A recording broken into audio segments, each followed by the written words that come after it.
안녕하십니까, 책돌입니다. 오늘 소개해드릴 책은 어른을 위한 인생 수업입니다. 저자는 류시안, 출판사는 RHK입니다. 저자 소개를 간단하게 하겠습니다. 류시안, 대만 및 국내에서 사랑받는 베스트셀러 작가이다. 하버드 대학교 학사를 거쳐 하버드 교육대학원에서 심리학 석박사 과정을 수료했다. 현재 작가, 브랜드 컨설턴트, 음악 프로듀서, 라디오 프로그램 진행자로 다양한 분야에서 왕성히 활동하고 있다. 지은 책으로는 심리학이 이렇게 쓸모있을 줄이야, 성숙한 어른이 갖춰야 될 좋은 심리 습관 등이 있다. 그럼 바로 본문을 보도록 하겠습니다.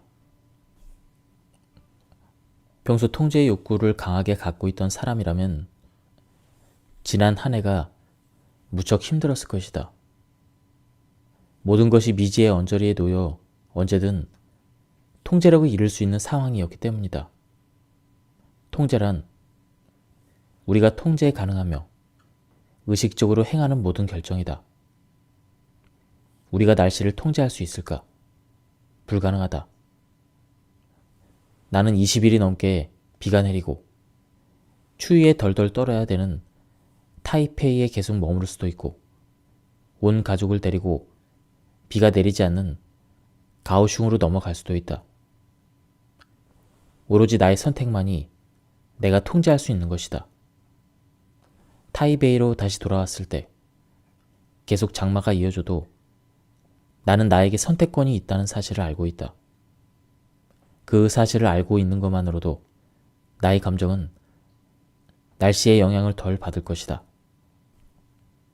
선택권이 있다는 것은 자유와 같고, 자유는 사람을 즐겁게 한다.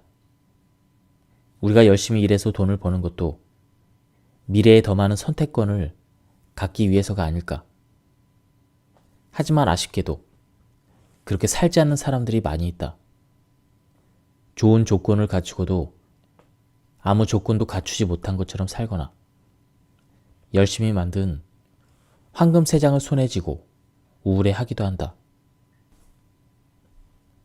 내면의 만족과 평안을 얻고 싶다면 내가 통제할 수 있는 것과 통제할 수 없는 것을 바로 보아야 하고, 나의 선택권을 제대로 활용할 줄 알아야 한다. 그날 나는 치진섬의 해변가에 앉아 구름 한 점 없는 하늘을 바라보면서 나에게 이런 자유가 있음에, 행동으로 이 행복을 취할 수 있음에 감사했다. 우리의 감정은 날씨처럼 매일 변한다. 때론 불안정하지만 오래 지속되진 않는다. 구름이 너무 많으면 햇볕을 쬐고 싶어지고, 햇볕이 너무 뜨거우면 그늘을 찾고 싶어지는 것처럼 감정은 어떻게 행동해야 되는지 알려주는 일종의 신호 같은 것이다. 항상 우리의 감정에 귀를 기울여야 함은 분명하지만 나의 감정은 별개라는 사실 또한 잊어서는 안 된다. 하버드대 뇌신경과학자 질 볼트 테일러 박사의 말에 따르면 90초 동안 나의 감정에 주의를 기울이고 인식하는 것만으로도 그 감정은 자동으로 사라진다고 한다. 화가 나거나 불쾌감이 느껴질 때 나의 감정을 90초 동안 가만히 바라보고 인식하면 뇌 속의 편도체가 안정을 찾으면서 분노 폭발을 막고 감정 회복에 도움을 줄 수 있다. 우리에게는 언제나 선택의 여지가 있다.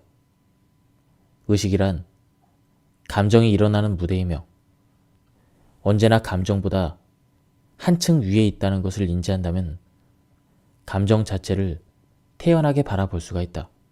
즉, 하늘에는 언제나 구름이 뜨기 마련이고 우리는 곧 하늘인 것이다. 이 책은 다양한 이야기를 담고 있지만 핵심 개념은 바로 선택권이다.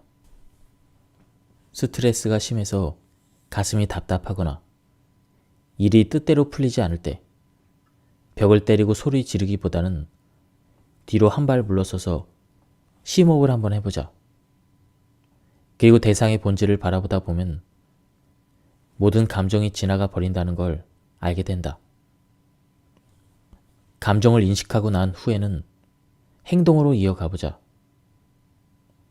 나를 둘러싼 풍경을 바꾸고 관점을 전환시켜본다.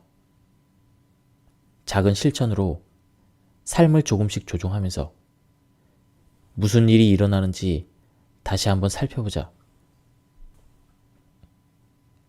한때 우리에게는 소중하게 대우받을 가치가 있는 참 나가 있었다.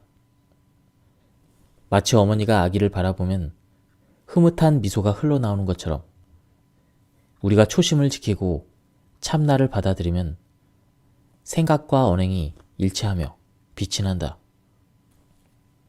하지만 우리는 나이가 들면서 스스로를 보호하고 또 무리 속에 들어가기 위해 참나의 투명한 몸체 위로 보호색을 한층 또 한층 덧바른다. 이렇게 평범하고 특별할 것 없는 내가 된다. 우리는 침묵하는 법과 억지로 웃는 법을 배우고 다른 사람과 똑같은 차림을 하고 똑같은 가십거리를 나눈다.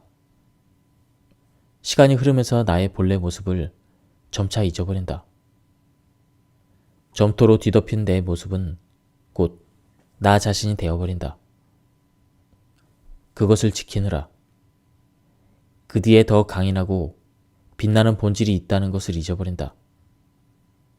그렇다면 진짜 나를 어떻게 찾아낼 수 있을까? 때때로 이런 순간이 있다.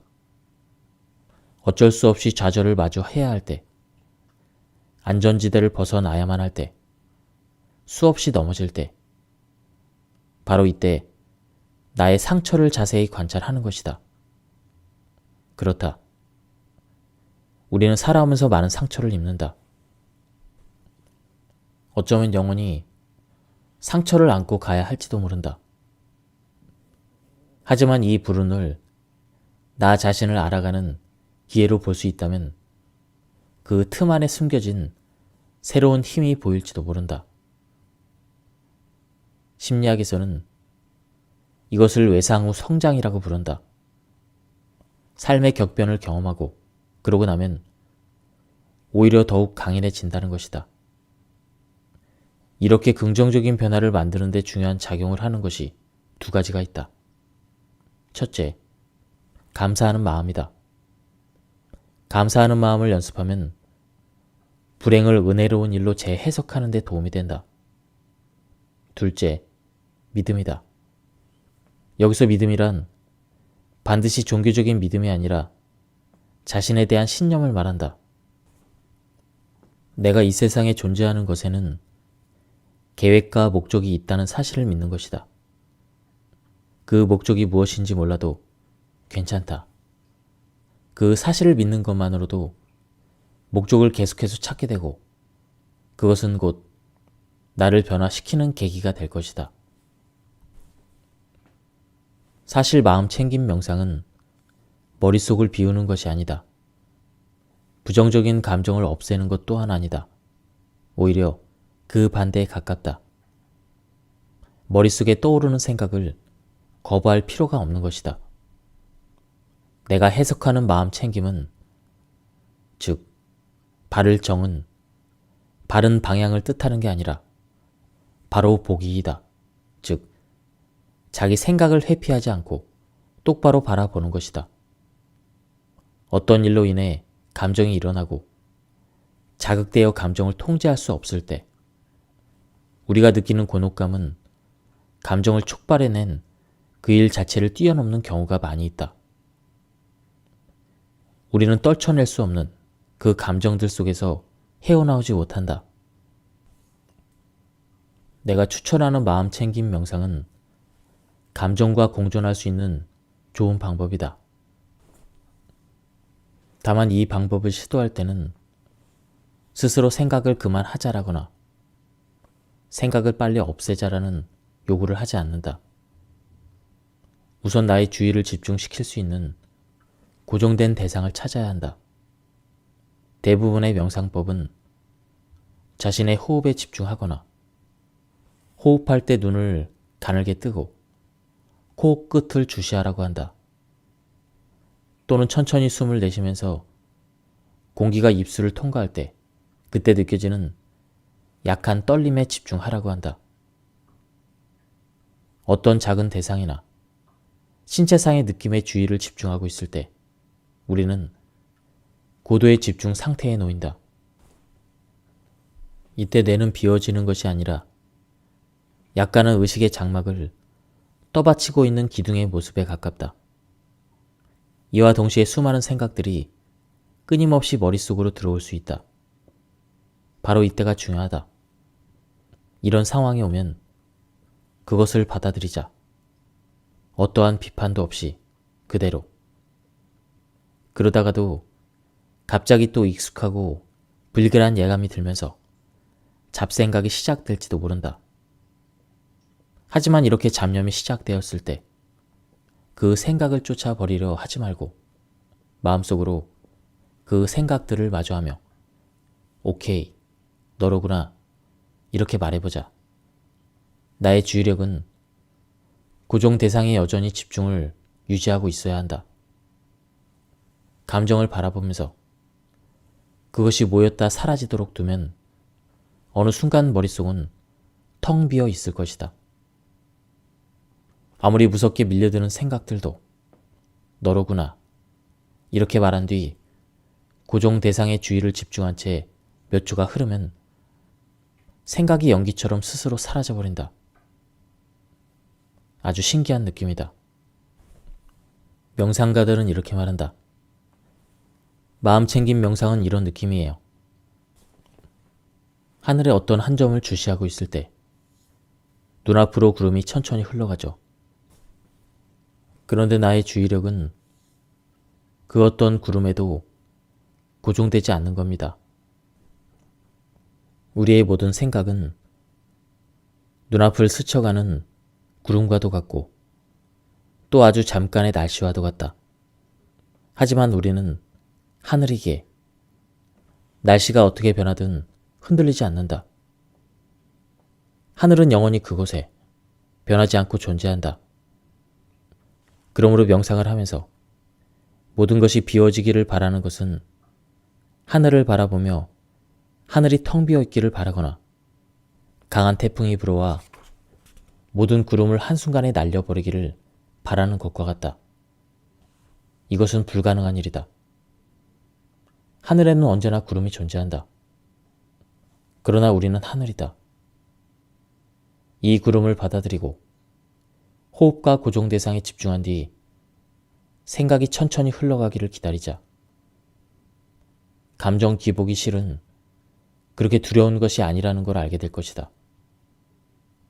점차 나의 감정과 친구가 될 수 있다는 것도 알게 될 것이다. 매일 아침 자리에서 일어나 뉴스를 보며 커피를 마시는 것은 일종의 습관이지만 매일 아침 혼자 명상을 하는 것은 수련이다. 같은 시간에 밥을 먹는 것은 습관이지만 건강한 음식을 선택해서 먹는 것은 수련이다. 아침에 듣는 크로스핏 수업은 습관을 길러주지만 매일 운동을 하는 것은 평생의 수련이 된다. 습관과 수련의 차이는 어디에 있는 것일까? 그것은 바로 습관과 루틴의 관계에 있다. 습관은 반자동적으로 행할 수 있는 행위이지만 이것은 루틴을 따른다. 수련은 한평생 추구하는 것이기 때문에 유연할 수 있다. 생활 루틴이 변했다고 해서 공부를 중단하거나 글을 그만 쓰거나 명상을 그만둘 수는 없다. 나의 삶에 그것이 무척이나 중요하다면 말이다. 만약 우리가 그것을 일종의 수련으로 생각한다면 루틴이 끊겨도 나만의 루틴을 새롭게 만들어낼 것이며 심지어는 더 좋은 루틴을 탄생시킬 수도 있다. 인생이라는 공연을 감상하라. 당신은 지금 어떤 삶을 살고 있는가? 이번에는 우리 삶과 닮은 한 일화를 통해 이야기를 시작해 보려고 한다. 세계적으로 유명한 마술극단이 어느 작은 시골 마을로 순회 공연을 갔다. 공연에 필요한 인력이 무척이나 많아서 극단은 마을에서 임시 아르바이트직을 모집했다. 아르바이트생은 보수 외에도 특혜가 있었다. 일하는 시간을 3시간 채우면 장회 관람권을 받고 6시간을 채우면 장내로 입장하여 공연을 볼 수 있으며 하루를 채우면 가장 앞줄의 가운데 자리표를 얻을 수가 있었다. 집안 환경이 어려운 한 형제가 하루를 함께 일한 뒤 앞좌석의 표를 손에 넣기로 결심한다. 형제는 조명 설치부터 천막치기, 음향기기 들기, 이것저것 옮기는 일까지 고된 업무를 하기 시작했다. 저녁이 되자 형제의 고된 노동은 목표를 달성했고 그토록 원하던 입장권을 손에 넣었다. 공연장에 들어선 형제는 기진맥진한 몸으로 공연장에서 가장 좋은 좌석의 자리를 잡고 앉았다. 그러나 온몸은 흙투성이에다 손에는 무거운 것을 나르다 생긴 물집이 가득했다. 드디어 사회자가 무대에 오르고 공연이 시작되었다. 우레와 같은 박수 소리가 공연장을 메우는 사이 형제는 깊은 잠에 빠져버렸다. 정말 짠한 이야기 아닌가? 형제는 귀한 공연을 볼 수 있는 기회를 얻기 위해 하루 종일 바쁘게 뛰었다. 임무는 완수했지만 피로가 몰려온 나머지 멋진 공연 감상을 놓치고 말았다. 어떤가? 많은 이들의 삶 역시 이와 비슷하지 않은가? 최근 집이나 차를 사기 위해 혹은 대도시에서 안정적인 삶을 살기 위해 체력과 정신력을 모두 쏟아붓는 젊은이들을 많이 본다. 삶의 목적은 필사적인 노력으로 가장 좋은 자리를 차지하는 데에만 있지 않다. 마음과 힘을 전부 기울이고 그러고 난 후에도 멋진 공연을 충분히 즐길 수 있어야 한다. 어느 자리에 앉았느냐는 사실 조금도 중요하지 않다. 내가 그 공연을 감상했다는 것이 중요하다. 우리는 모두 자신의 목표를 향해 열심히 달리고 있다. 어느 날 문득 피로가 느껴진다면, 중압감에 힘이 든다면 잠시 쉬어가자. 휴식을 취하는 것도, 내 삶의 위치를 다시 한번 살펴보는 것도 모두 건강한 과정이다. 목표를 추구하는 것도 좋지만 나 자신을 잘 살피고 다가올 미래에 건강하고 즐거운 날을 만드는 것 또한 중요하다. 잊지 않길 바란다. 우리가 이 세상에 온 건 삶이라는 멋진 공연을 감상하기 위해서지, 가장 좋은 자리에 앉아 깊은 잠에 빠져있기 위해서가 아니다. 만약 당신이 새로운 시작을 향하기로 마음먹었다면 아주 유용한 심리훈련법을 하나 알려주려고 한다. 그것은 바로 모든 것에 오케이를 외치기다. 먼저 시간을 정한다. 1시간에서 2시간도 좋고 오전, 오후 시간으로 설정해도 좋다. 그 시간 동안에는 무슨 일이 생기든 일단 오케이를 외치는 것이다. 예를 들어 동료가 파일 한 부만 복사해 줄래요? 하고 당신에게 말했다면 도와주고 싶지 않아도 일단 오케이라고 대답한 뒤에 동료를 도와줘야 한다. 배우자가 나에게 냉장고에서 콜라 좀 꺼내다 줘 이렇게 말한다면 왜 직접 안 가져오고 이렇게 반박하지 말고 오케이라고 대답한 뒤 가져다 준다. 실수로 물을 쏟았거나 컴퓨터에 저장된 파일이 삭제되었거나 혹은 할인 쿠폰을 손에 넣지 못했어도 일단 OK를 외치고 나서 그 후에 해결해 나간다. 이 훈련을 지속하는 동안에는 어떤 상황이 생기든 그것이 나 자신이나 주위 사람들에게 위험한 상황이 아니라면 모든 일에 긍정의 태도로 OK를 외친 뒤 그대로 받아들인다. 이와 동시에 나의 심리 변화를 관찰해본다.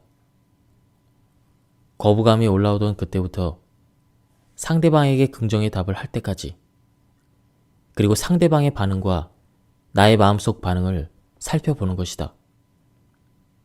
더불어 신체적인 변화도 함께 주시한다. 상대방이 무언가를 요구하거나 어떤 상황이 발생했을 때 근육이 갑자기 긴장하면서 수축하거나 팔짱 끼는 자세를 하지는 않았는지, 혹은 나도 모르게 고개를 한쪽으로 돌려버리지는 않았는지 살펴본다. 그리고 상대방에게 긍정의 대답을 한 후에는 또 어떤 신체의 변화가 있었는지 관찰해본다. 이러한 훈련 과정을 몇 번 거치다 보면 알게 될 것이다. 내면의 거부감을 내려놓고 모든 일에 OK를 외치는 것이 그렇게 나쁘지 않다는 사실을. 당신을 불편하게 하거나 위험하게 만들지도 않는다. 오히려 상대방의 긍정적인 반응에 더욱 마음이 놓이고 편안해질 것이다. 그때가 되면 더 자주, 더 많이 OK를 연습해본다. 문제의 인식이 곧 변화의 시작이다. 심리적 습관을 기르는 일은 한순간에 이루어지지 않는다. 일정 기간의 의도적인 연습이 필요하다. 곤도 마리에는 설레지 않으면 버려야 한다라고 말한다. 집주인과 함께 정리를 할 때마다 곤도 마리에는 적당한 곳에 꿇어앉는다. 그러고는 집주인에게 자신과 함께 이 공간에 대해서 조용히 감사의 인사를 하자고 청한다. 물건을 정리할 때도 집주인에게 물건을 가슴 앞으로 가져다 쥐고 이 물건이 나를 설레게 하는지, 기쁨을 느끼게 하는지 가만히 느껴보라고 이야기한다. 만약 그렇지 않으면 그때도 두 손으로 물건을 감싸쥐고 그동안의 인연에 감사하다는 인사를 한 뒤에 버리라고 말한다. 새삼스럽게만 보이는 이 의식이 왜 효과가 있는 것일까? 곤도 마리에는 일본의 종교인 신도의 영향을 받아 만든 의식이라고 했지만 내 눈에는 정관의 기법이 보였다. 정관은 정념과 같은 의미이다. 정관과 정념의 영어식 표현은 마인드풀리스로 의미상 같은 개념이다. 단지 마음을 가라앉히고 비판 없이 바라본다라는 핵심 이념이 글자 표면에 조금 더 정확히 드러나 있을 뿐이다. 비판 없이 바라보기는 말로는 쉽지만 막상 해보면 어렵다. 우리가 어떤 일을 바라볼 때는 나의 생각이 끼어들 수밖에 없기 때문이다. 특히 불만스러운 일일수록 더욱 그렇다. 그런데 때로는 이렇게 불만스러운 감정에 거부감이 생길 때가 있다. 불만스러운 상황이 내 행동에서 비롯된 것일 때는 거부감과 함께 불편한 감정까지 생긴다. 결국 중요한 지점은 회피해버리고 이면에 있는 진짜 원인을 볼 수 없게 된다는 것이다. 좋은 감정이든 나쁜 감정이든 마음을 열고 현재 상태를 받아들이자. 심리적 방어에서 벗어나는 가장 좋은 방법은 불평이 아니라 감사이다. 감사하는 마음은 나와 어떤 일 사이의 관계를 변화시키고 결국 그 일을 마음으로 더욱 쉽게 받아들이게 한다. 받아들였기 때문에 더욱 깊이 느낄 수가 있고, 깊이 느꼈기 때문에 진정한 마음의 소리를 좀 더 쉽게 구분해낼 수가 있다.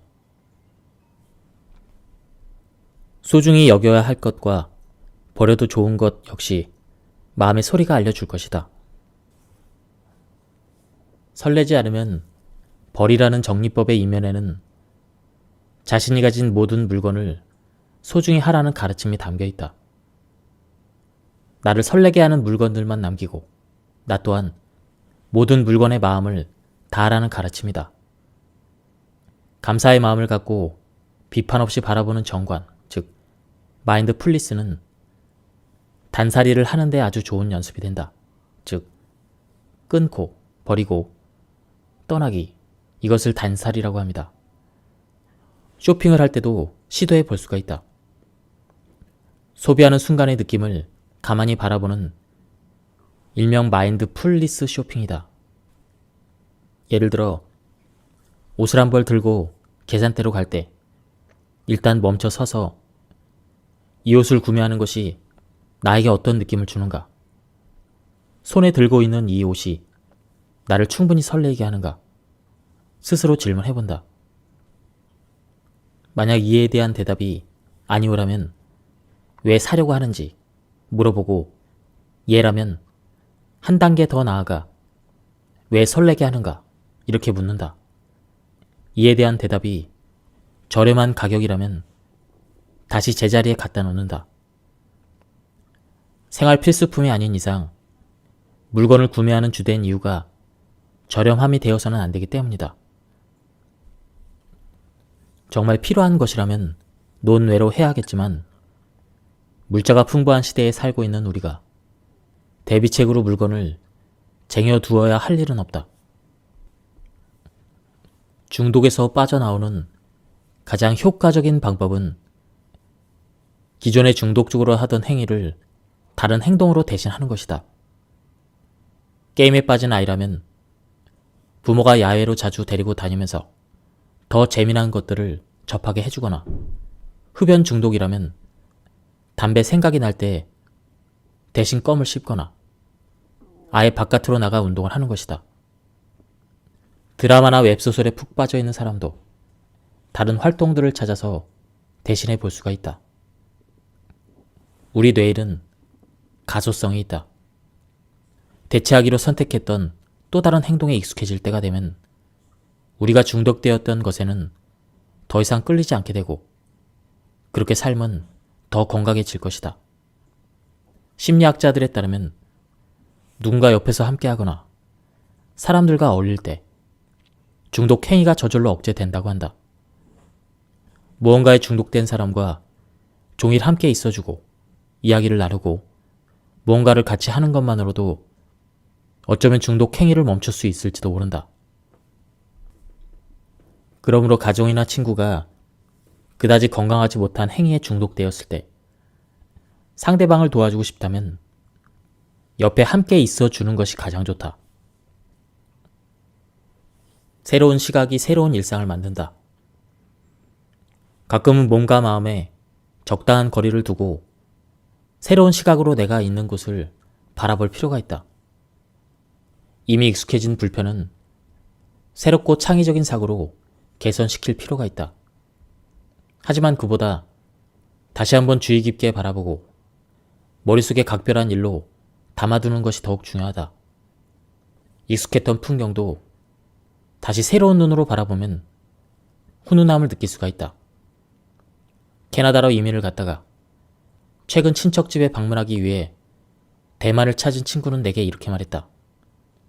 세상에 길거리에 편의점이 넘쳐나잖아. 이 얼마나 큰 행복인지.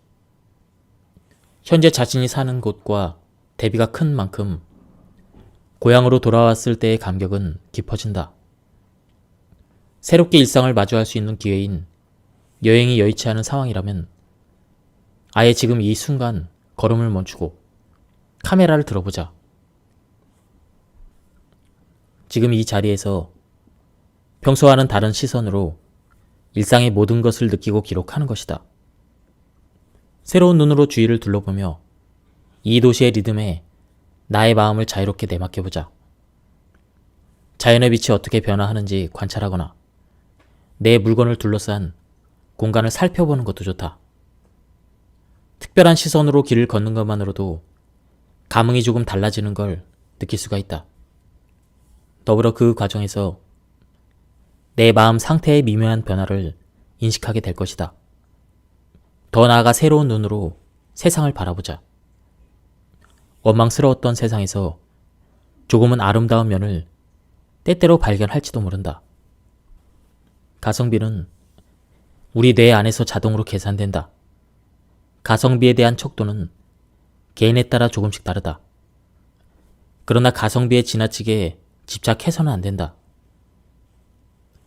이겁시면 우리 동네에서는 메뉴 몇 개는 더 시키는데, 이와 같은 생각을 자꾸 하다 보면 매 순간 투정과 불만을 일삼게 되기 때문이다.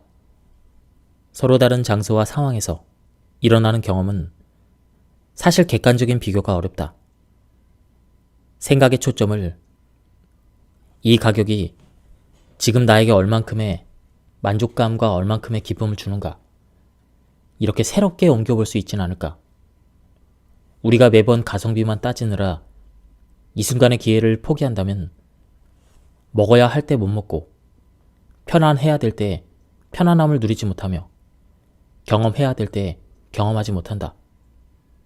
가성비가 나쁘고 실속이 없다는 생각에 수많은 행복을 놓치게 될지도 모른다. 물론 생각 없이 돈을 막 써도 좋다는 뜻은 아니다. 그저 때로는 우리가 어떤 것에 대한 값을 헤아리는 순간의 기준이 가성비가 아닌 나에게 가져다주는 행복감이었으면 한다.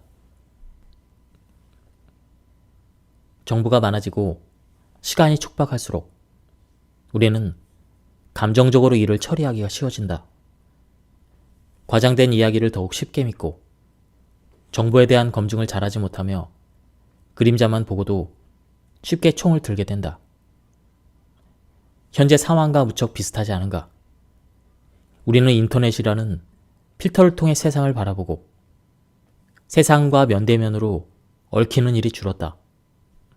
주변 사람들이 자신의 사생활을 너무 많이 알게 될까봐 걱정하면서도 동시에 온갖 사적인 일을 인터넷상에 떠벌리고 세상을 향해 내보인다. 우리는 덜 꾸며내고 더 행동하며 살아야 할지도 모른다. 이제라도 한 걸음 나아가 문을 두드려보자. 새로 이사온 이웃이 가까운 정을 느낄 수 있도록 걸음을 다시 멈추자. 자주 마주왔지만 대화를 나눠본 적이 없는 이웃과 몇 마디 나눌 수 있도록 1년에 한 번 독특한 치장을 하고 아이와 이곳저곳을 돌며 사탕을 얻으려 다녀보는 것도 좋다.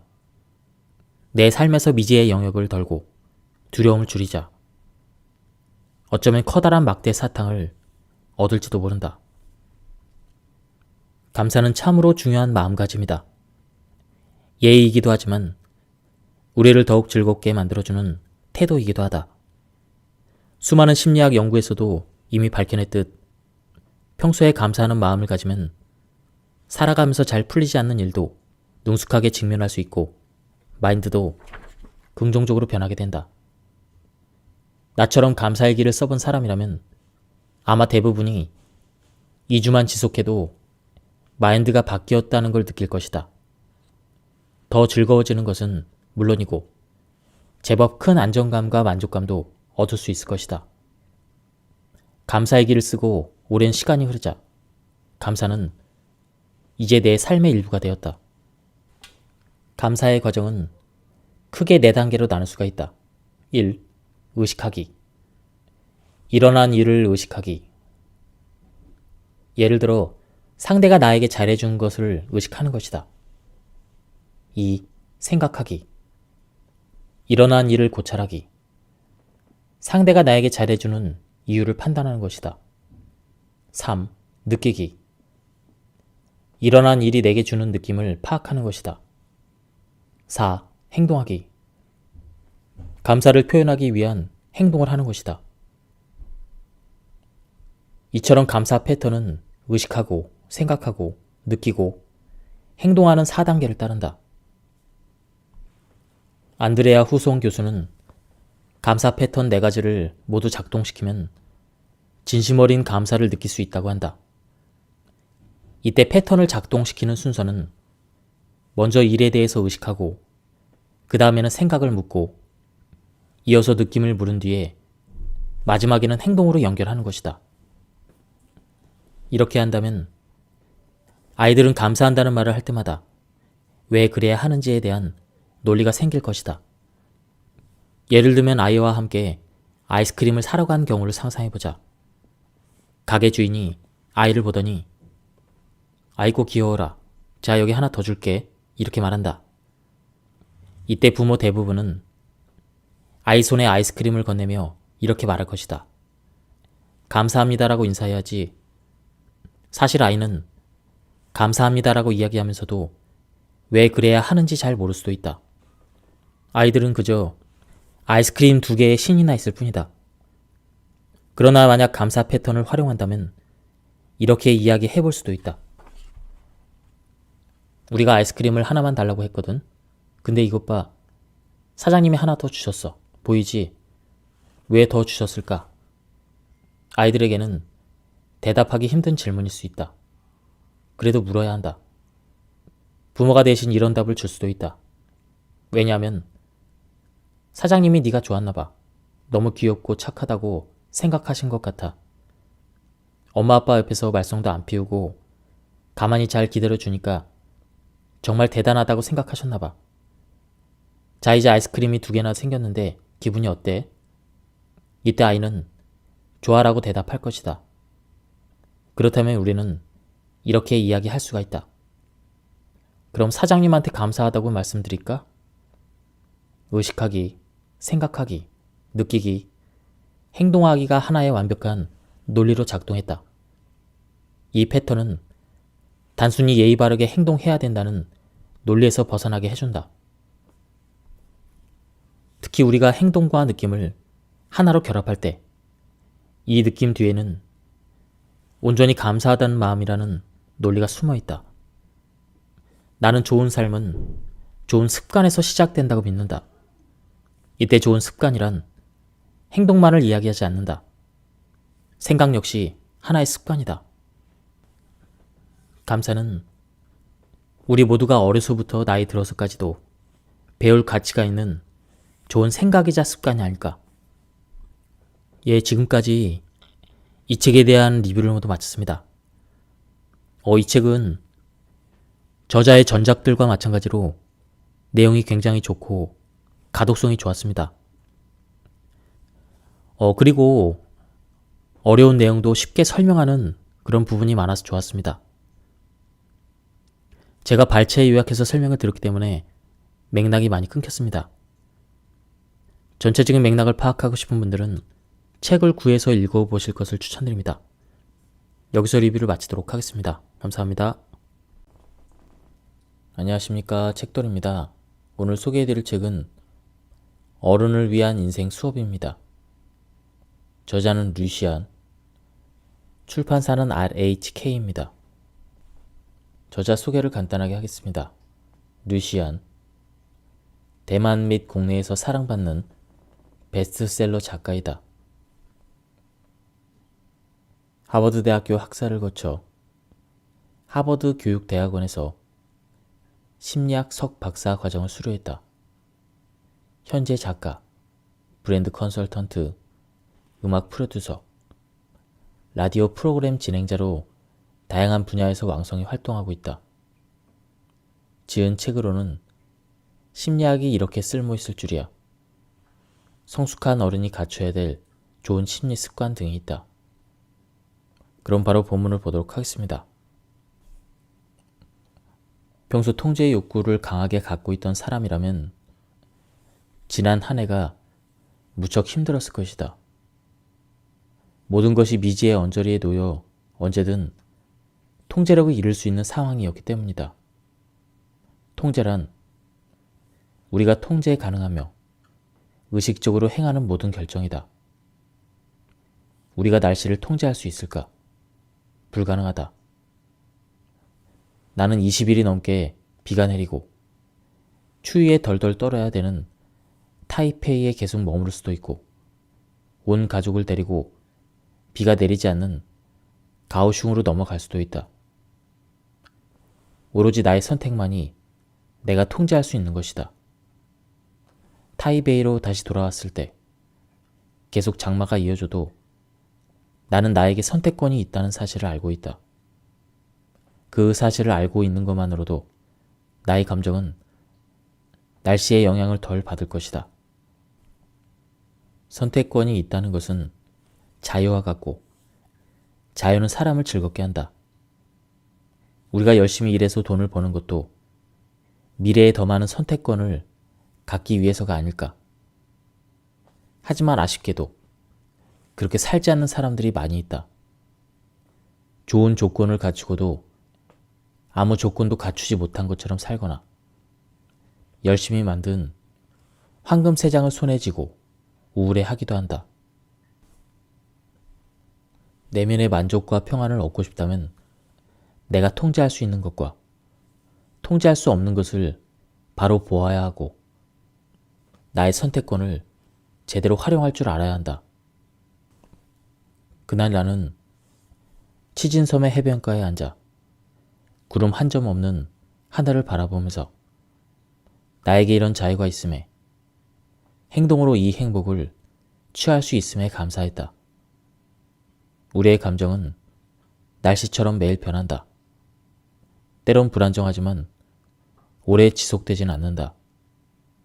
구름이 너무 많으면 햇볕을 쬐고 싶어지고, 햇볕이 너무 뜨거우면 그늘을 찾고 싶어지는 것처럼 감정은 어떻게 행동해야 되는지 알려주는 일종의 신호 같은 것이다.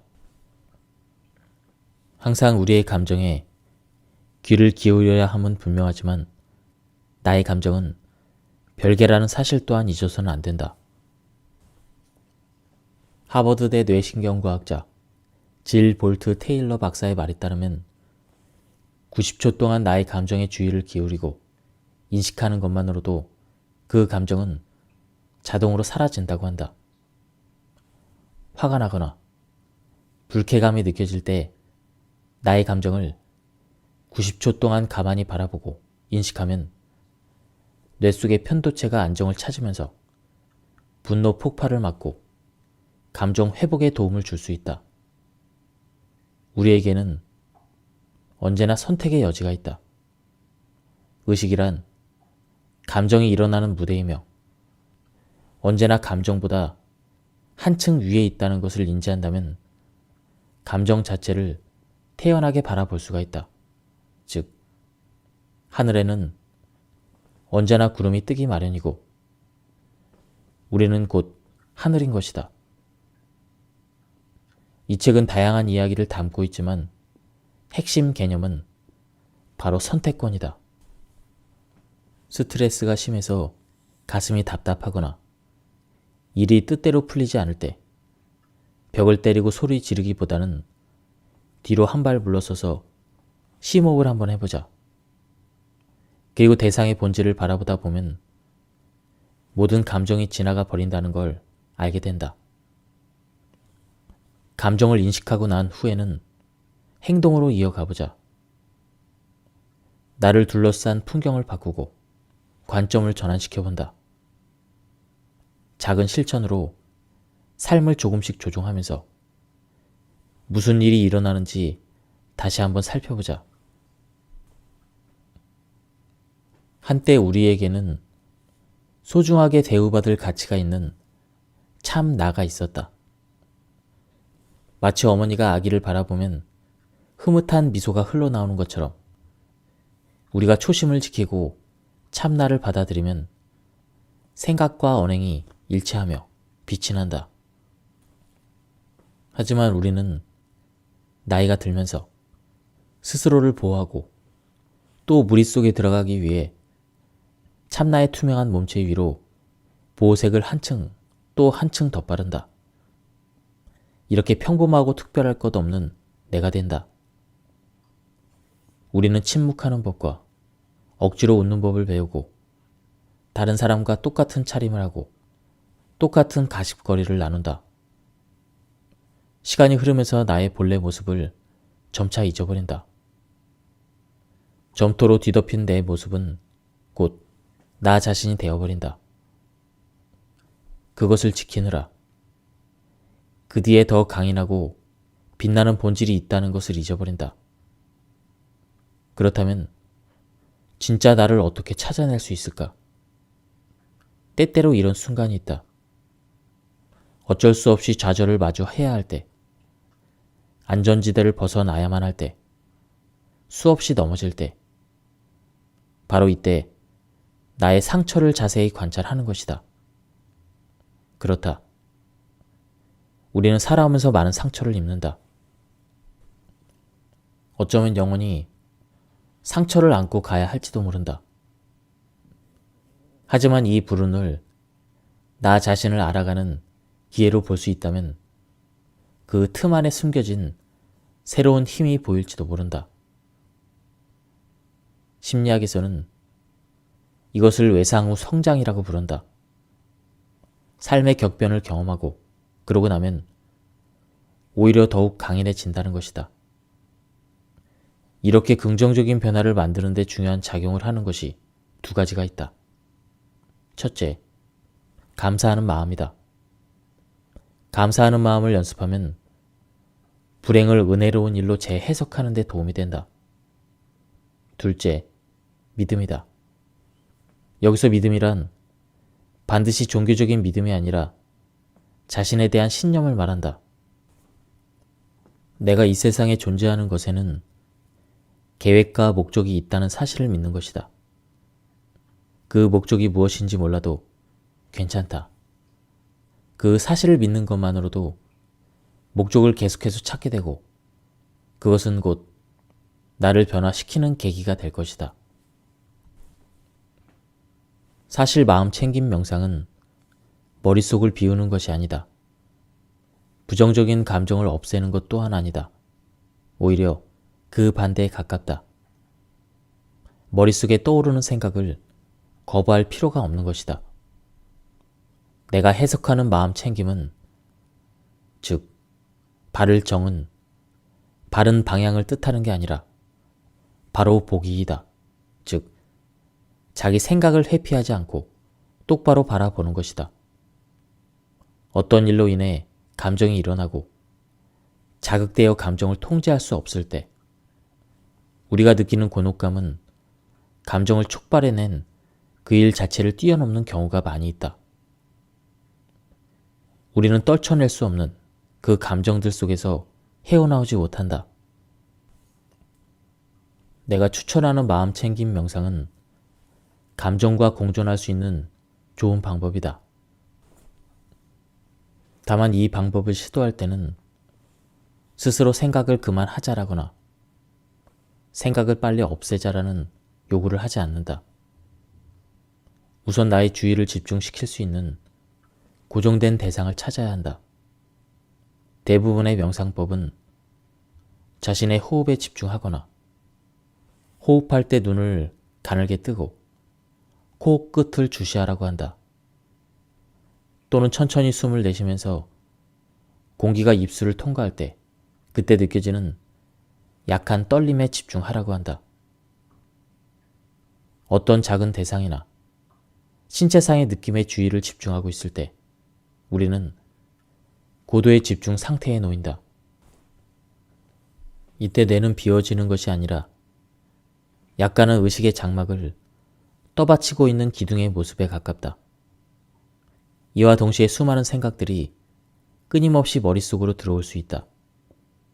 바로 이때가 중요하다. 이런 상황이 오면 그것을 받아들이자.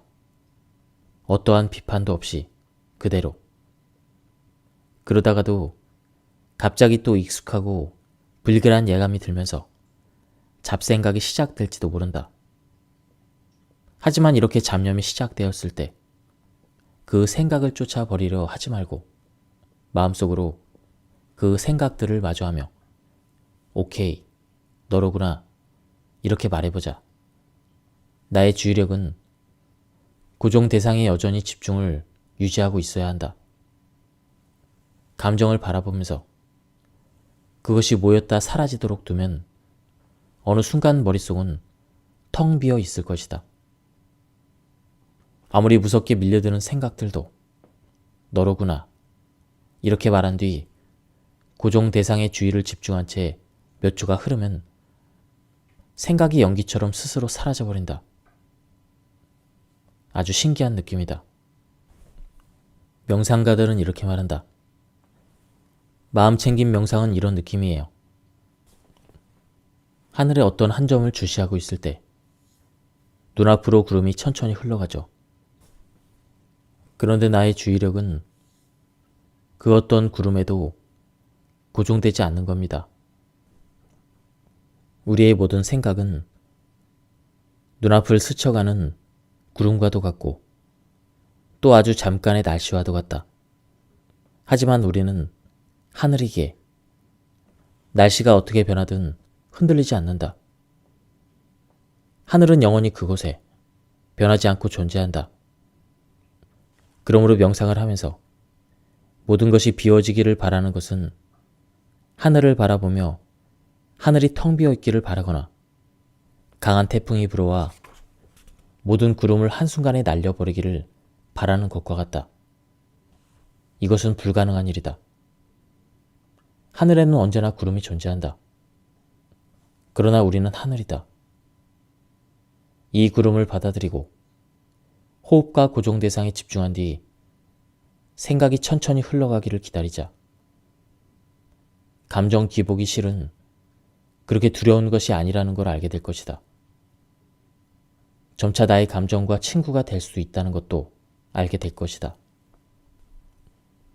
매일 아침 자리에서 일어나 뉴스를 보며 커피를 마시는 것은 일종의 습관이지만 매일 아침 혼자 명상을 하는 것은 수련이다.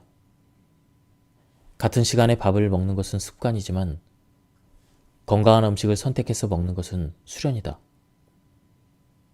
아침에 듣는 크로스핏 수업은 습관을 길러주지만 매일 운동을 하는 것은 평생의 수련이 된다. 습관과 수련의 차이는 어디에 있는 것일까? 그것은 바로 습관과 루틴의 관계에 있다. 습관은 반자동적으로 행할 수 있는 행위이지만 이것은 루틴을 따른다. 수련은 한평생 추구하는 것이기 때문에 유연할 수 있다. 생활 루틴이 변했다고 해서 공부를 중단하거나 글을 그만 쓰거나 명상을 그만둘 수는 없다. 나의 삶에 그것이 무척이나 중요하다면 말이다. 만약 우리가 그것을 일종의 수련으로 생각한다면 루틴이 끊겨도 나만의 루틴을 새롭게 만들어낼 것이며 심지어는 더 좋은 루틴을 탄생시킬 수도 있다. 인생이라는 공연을 감상하라. 당신은 지금 어떤 삶을 살고 있는가? 이번에는 우리 삶과 닮은 한 일화를 통해 이야기를 시작해 보려고 한다. 세계적으로 유명한 마술극단이 어느 작은 시골 마을로 순회 공연을 갔다. 공연에 필요한 인력이 무척이나 많아서 극단은 마을에서 임시 아르바이트직을 모집했다. 아르바이트생은 보수 외에도 특혜가 있었다. 일하는 시간을 3시간 채우면 장회 관람권을 받고 6시간을 채우면 장내로 입장하여 공연을 볼 수 있으며 하루를 채우면 가장 앞줄의 가운데 자리표를 얻을 수가 있었다. 집안 환경이 어려운 한 형제가 하루를 함께 일한 뒤 앞좌석의 표를 손에 넣기로 결심한다. 형제는 조명 설치부터 천막치기, 음향기기 들기, 이것저것 옮기는 일까지 고된 업무를 하기 시작했다. 저녁이 되자 형제의 고된 노동은 목표를 달성했고 그토록 원하던 입장권을 손에 넣었다. 공연장에 들어선 형제는 기진맥진한 몸으로 공연장에서 가장 좋은 좌석의 자리를 잡고 앉았다. 그러나 온몸은 흙투성이에다 손에는 무거운 것을 나르다 생긴 물집이 가득했다. 드디어 사회자가 무대에 오르고 공연이 시작되었다. 우레와 같은 박수 소리가 공연장을 메우는 사이 형제는 깊은 잠에 빠져버렸다. 정말 짠한 이야기 아닌가. 형제는 귀한 공연을 볼 수 있는 기회를 얻기 위해 하루 종일 바쁘게 뛰었다. 임무는 완수했지만 피로가 몰려온 나머지 멋진 공연 감상을 놓치고 말았다. 어떤가? 많은 이들의 삶 역시 이와 비슷하지 않은가? 최근 집이나 차를 사기 위해 혹은 대도시에서 안정적인 삶을 살기 위해 체력과 정신력을 모두 쏟아붓는 젊은이들을 많이 본다. 삶의 목적은 필사적인 노력으로 가장 좋은 자리를 차지하는 데에만 있지 않다. 마음과 힘을 전부 기울이고 그러고 난 후에도 멋진 공연을 충분히 즐길 수 있어야 한다.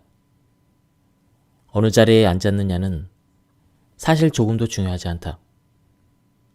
내가 그 공연을 감상했다는 것이 중요하다. 우리는 모두 자신의 목표를 향해 열심히 달리고 있다. 어느 날 문득 피로가 느껴진다면, 중압감에 힘이 든다면 잠시 쉬어가자.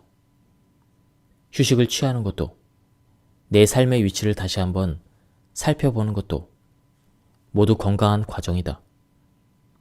목표를 추구하는 것도 좋지만 나 자신을 잘 살피고 다가올 미래에 건강하고 즐거운 날을 만드는 것 또한 중요하다. 잊지 않길 바란다. 우리가 이 세상에 온 건 삶이라는 멋진 공연을 감상하기 위해서지, 가장 좋은 자리에 앉아 깊은 잠에 빠져있기 위해서가 아니다. 만약 당신이 새로운 시작을 향하기로 마음먹었다면 아주 유용한 심리훈련법을 하나 알려주려고 한다. 그것은 바로 모든 것에 오케이를 외치기다. 먼저 시간을 정한다. 1시간에서 2시간도 좋고 오전, 오후 시간으로 설정해도 좋다. 그 시간 동안에는 무슨 일이 생기든 일단 오케이를 외치는 것이다. 예를 들어 동료가 파일 한 부만 복사해 줄래요? 하고 당신에게 말했다면 도와주고 싶지 않아도 일단 오케이라고 대답한 뒤에 동료를 도와줘야 한다. 배우자가 나에게 냉장고에서 콜라 좀 꺼내다 줘. 이렇게 말한다면 왜 직접 안 가져오고, 이렇게 반박하지 말고 오케이라고 대답한 뒤 가져다 준다. 실수로 물을 쏟았거나 컴퓨터에 저장된 파일이 삭제되었거나 혹은 할인 쿠폰을 손에 넣지 못했어도 일단 오케이를 외치고 나서 그 후에 해결해 나간다. 이 훈련을 지속하는 동안에는 어떤 상황이 생기든 그것이 나 자신이나 주위 사람들에게 위험한 상황이 아니라면 모든 일에 긍정의 태도로 오케이를 외친 뒤 그대로 받아들인다. 이와 동시에 나의 심리 변화를 관찰해본다. 거부감이 올라오던 그때부터 상대방에게 긍정의 답을 할 때까지, 그리고 상대방의 반응과 나의 마음속 반응을 살펴보는 것이다. 더불어 신체적인 변화도 함께 주시한다. 상대방이 무언가를 요구하거나 어떤 상황이 발생했을 때 근육이 갑자기 긴장하면서 수축하거나 팔짱 끼는 자세를 하지는 않았는지, 혹은 나도 모르게 고개를 한쪽으로 돌려버리지는 않았는지 살펴본다. 그리고 상대방에게 긍정의 대답을 한 후에는 또 어떤 신체의 변화가 있었는지 관찰해본다. 이러한 훈련 과정을 몇 번 거치다 보면 알게 될 것이다. 내면의 거부감을 내려놓고 모든 일에 오케이를 외치는 것이 그렇게 나쁘지 않다는 사실을. 당신을 불편하게 하거나 위험하게 만들지도 않는다. 오히려 상대방의 긍정적인 반응에 더욱 마음이 놓이고 편안해질 것이다. 그때가 되면 더 자주, 더 많이 오케이를 연습해본다. 문제의 인식이 곧 변화의 시작이다. 심리적 습관을 기르는 일은 한순간에 이루어지지 않는다. 일정 기간의 의도적인 연습이 필요하다. 곤도 마리에는 설레지 않으면 버려야 한다라고 말한다. 집주인과 함께 정리를 할 때마다 곤도 마리에는 적당한 곳에 꿇어앉는다. 그러고는 집주인에게 자신과 함께 이 공간에 대해서 조용히 감사의 인사를 하자고 청한다. 물건을 정리할 때도 집주인에게 물건을 가슴 앞으로 가져다 쥐고 이 물건이 나를 설레게 하는지 기쁨을 느끼게 하는지 가만히 느껴보라고 이야기한다. 만약 그렇지 않으면 그때도 두 손으로 물건을 감싸지고 그동안의 인연에 감사하다는 인사를 한 뒤에 버리라고 말한다. 새삼스럽게만 보이는 이 의식이 왜 효과가 있는 것일까? 곤도 마리에는 일본의 종교인 신도의 영향을 받아 만든 의식이라고 했지만 내 눈에는 정관의 기법이 보였다. 정관은 정념과 같은 의미이다. 정관과 정념의 영어식 표현은 마인드풀리스로 의미상 같은 개념이다. 단지 마음을 가라앉히고 비판 없이 바라본다라는 핵심 이념이 글자 표면에 조금 더 정확히 드러나 있을 뿐이다. 비판 없이 바라보기는 말로는 쉽지만 막상 해보면 어렵다. 우리가 어떤 일을 바라볼 때는 나의 생각이 끼어들 수밖에 없기 때문이다. 특히 불만스러운 일일수록 더욱 그렇다.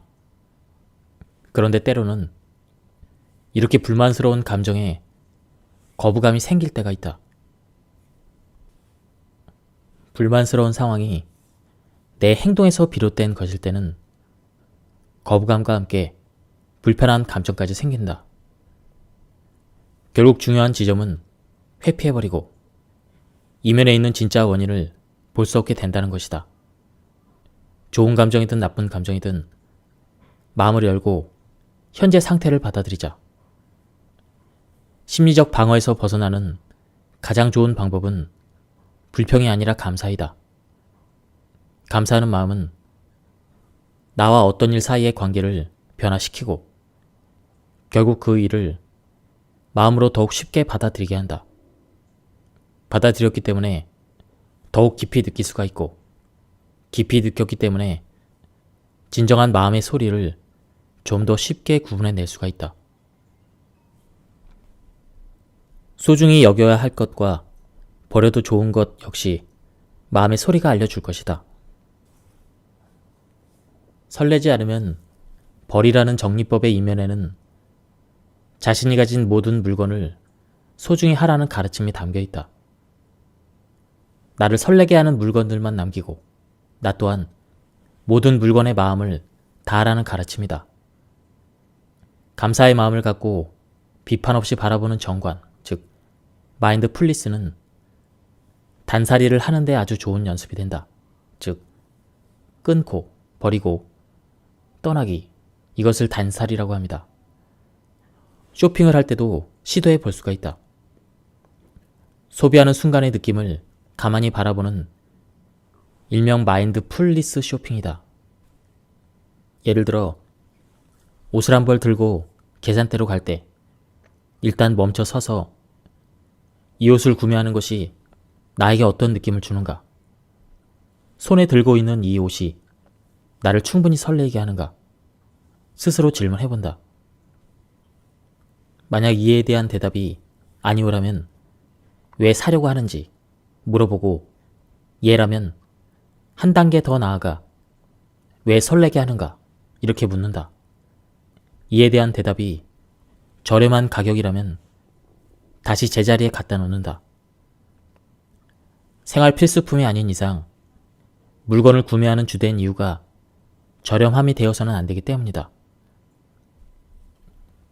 정말 필요한 것이라면 논외로 해야겠지만 물자가 풍부한 시대에 살고 있는 우리가 대비책으로 물건을 쟁여두어야 할 일은 없다. 중독에서 빠져나오는 가장 효과적인 방법은 기존에 중독적으로 하던 행위를 다른 행동으로 대신하는 것이다. 게임에 빠진 아이라면 부모가 야외로 자주 데리고 다니면서 더 재미난 것들을 접하게 해주거나, 흡연 중독이라면 담배 생각이 날 때 대신 껌을 씹거나 아예 바깥으로 나가 운동을 하는 것이다. 드라마나 웹소설에 푹 빠져있는 사람도 다른 활동들을 찾아서 대신해 볼 수가 있다. 우리 뇌에는 가소성이 있다. 대체하기로 선택했던 또 다른 행동에 익숙해질 때가 되면 우리가 중독되었던 것에는 더 이상 끌리지 않게 되고, 그렇게 삶은 더 건강해질 것이다.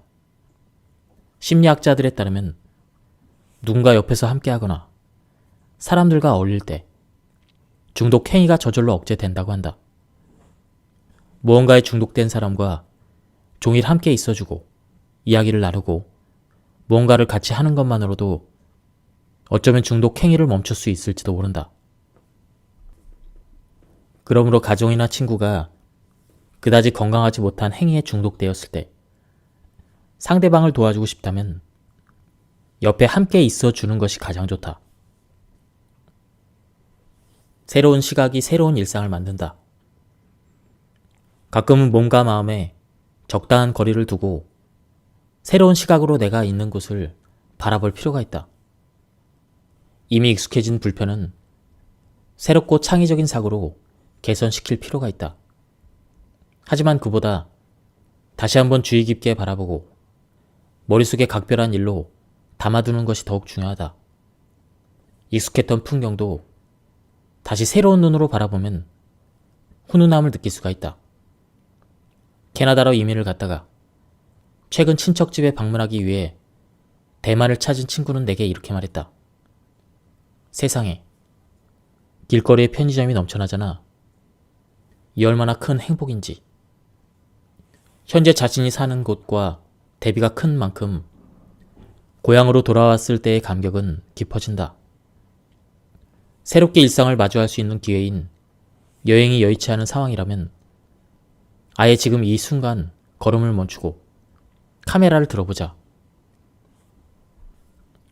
지금 이 자리에서 평소와는 다른 시선으로 일상의 모든 것을 느끼고 기록하는 것이다. 새로운 눈으로 주위를 둘러보며 이 도시의 리듬에 나의 마음을 자유롭게 내맡겨보자. 자연의 빛이 어떻게 변화하는지 관찰하거나 내 물건을 둘러싼 공간을 살펴보는 것도 좋다.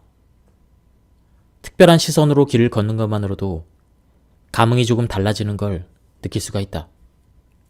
더불어 그 과정에서 내 마음 상태의 미묘한 변화를 인식하게 될 것이다.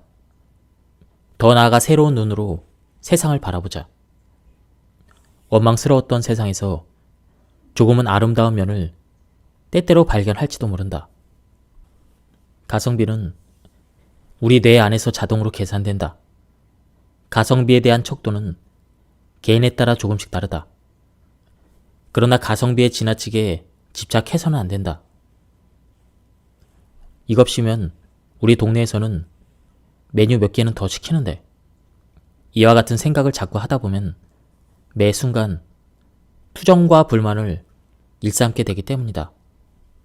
서로 다른 장소와 상황에서 일어나는 경험은 사실 객관적인 비교가 어렵다. 생각의 초점을 이 가격이 지금 나에게 얼만큼의 만족감과 얼만큼의 기쁨을 주는가, 이렇게 새롭게 옮겨볼 수 있지는 않을까. 우리가 매번 가성비만 따지느라 이 순간의 기회를 포기한다면 먹어야 할 때 못 먹고, 편안해야 될 때 편안함을 누리지 못하며, 경험해야 될 때 경험하지 못한다. 가성비가 나쁘고 실속이 없다는 생각에 수많은 행복을 놓치게 될지도 모른다. 물론 생각 없이 돈을 막 써도 좋다는 뜻은 아니다. 그저 때로는 우리가 어떤 것에 대한 값을 헤아리는 순간의 기준이 가성비가 아닌 나에게 가져다주는 행복감이었으면 한다. 정보가 많아지고 시간이 촉박할수록 우리는 감정적으로 일을 처리하기가 쉬워진다. 과장된 이야기를 더욱 쉽게 믿고 정보에 대한 검증을 잘하지 못하며 그림자만 보고도 쉽게 총을 들게 된다. 현재 상황과 무척 비슷하지 않은가? 우리는 인터넷이라는 필터를 통해 세상을 바라보고 세상과 면대면으로 얽히는 일이 줄었다. 주변 사람들이 자신의 사생활을 너무 많이 알게 될까봐 걱정하면서도 동시에 온갖 사적인 일을 인터넷상에 떠벌리고 세상을 향해 내보인다. 우리는 덜 꾸며내고 더 행동하며 살아야 할지도 모른다. 이제라도 한 걸음 나아가 문을 두드려보자. 새로 이사온 이웃이 가까운 정을 느낄 수 있도록 걸음을 다시 멈추자. 자주 마주왔지만 대화를 나눠본 적이 없는 이웃과 몇 마디 나눌 수 있도록 1년에 한 번 독특한 치장을 하고 아이와 이곳저곳을 돌며 사탕을 얻으려 다녀보는 것도 좋다. 내 삶에서 미지의 영역을 덜고 두려움을 줄이자. 어쩌면 커다란 막대 사탕을 얻을지도 모른다. 감사는 참으로 중요한 마음가짐이다. 예의이기도 하지만 우리를 더욱 즐겁게 만들어주는 태도이기도 하다. 수많은 심리학 연구에서도 이미 밝혀냈듯 평소에 감사하는 마음을 가지면 살아가면서 잘 풀리지 않는 일도 능숙하게 직면할 수 있고 마인드도 긍정적으로 변하게 된다. 나처럼 감사일기를 써본 사람이라면 아마 대부분이 2주만 지속해도 마인드가 바뀌었다는 걸 느낄 것이다. 더 즐거워지는 것은 물론이고 제법 큰 안정감과 만족감도 얻을 수 있을 것이다. 감사일기를 쓰고 오랜 시간이 흐르자 감사는 이제 내 삶의 일부가 되었다. 감사의 과정은 크게 4단계로 나눌 수가 있다. 1. 의식하기. 일어난 일을 의식하기. 예를 들어 상대가 나에게 잘해준 것을 의식하는 것이다. 2. 생각하기. 일어난 일을 고찰하기. 상대가 나에게 잘해주는 이유를 판단하는 것이다. 3. 느끼기. 일어난 일이 내게 주는 느낌을 파악하는 것이다. 4. 행동하기. 감사를 표현하기 위한 행동을 하는 것이다. 이처럼 감사 패턴은 의식하고 생각하고 느끼고 행동하는 4단계를 따른다. 안드레아 후송 교수는 감사 패턴 4가지를 모두 작동시키면 진심 어린 감사를 느낄 수 있다고 한다. 이때 패턴을 작동시키는 순서는 먼저 일에 대해서 의식하고 그 다음에는 생각을 묻고 이어서 느낌을 물은 뒤에 마지막에는 행동으로 연결하는 것이다. 이렇게 한다면 아이들은 감사한다는 말을 할 때마다 왜 그래야 하는지에 대한 논리가 생길 것이다. 예를 들면 아이와 함께 아이스크림을 사러 간 경우를 상상해보자. 가게 주인이 아이를 보더니 아이고 귀여워라. 자 여기 하나 더 줄게. 이렇게 말한다. 이때 부모 대부분은 아이 손에 아이스크림을 건네며 이렇게 말할 것이다. 감사합니다라고 인사해야지. 사실 아이는 감사합니다라고 이야기하면서도 왜 그래야 하는지 잘 모를 수도 있다. 아이들은 그저 아이스크림 2개에 신이 나 있을 뿐이다. 그러나 만약 감사 패턴을 활용한다면 이렇게 이야기해 볼 수도 있다. 우리가 아이스크림을 하나만 달라고 했거든. 근데 이것 봐. 사장님이 하나 더 주셨어. 보이지? 왜 더 주셨을까? 아이들에게는 대답하기 힘든 질문일 수 있다. 그래도 물어야 한다. 부모가 대신 이런 답을 줄 수도 있다. 왜냐하면 사장님이 네가 좋았나 봐. 너무 귀엽고 착하다고 생각하신 것 같아.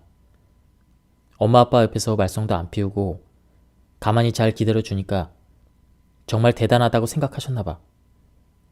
자 이제 아이스크림이 2개나 생겼는데 기분이 어때?